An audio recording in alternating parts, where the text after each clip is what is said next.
7 years old and having goldfish that circled around in a bowl. And I would watch the forest burn, listen to the wind blow. I can remember the table, the drapes in the window, the dark brown everything, decoration, styling. Most of all, I can remember my mother smiling.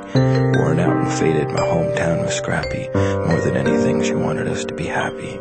Little to eat, back and forth to the hospital. She was right, it's better to be happy if possible. But the old man was under attack and was weak and continued to beat us several times a week. He lived like a king, even though we were piss poor. I tried to be strong and careful what I wished for. My outside ached and my inside stung, and the long leather belt had replaced his tongue. Not knowing how to run or how to hit the brakes, a white picket fence was built around a pit of snakes, both a wonder and frightening, the thunder and lightning.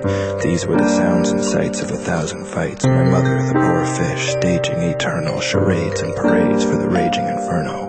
Wanting to be happy, beaten all the while, asking me always, why don't you ever smile? And she'd show me how to do it, mother and wife. It was the saddest smile I ever saw in my life.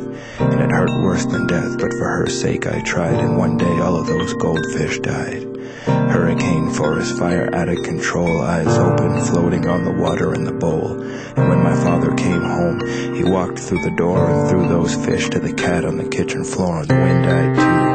And I was still a child, and the three of us watched as my mother smiled, and the wind died too. And I was still a child, and the three of us watched as my mother smiled, and the wind died too. And I was still a child, and the three of us watched as my mother smiled, and the wind died.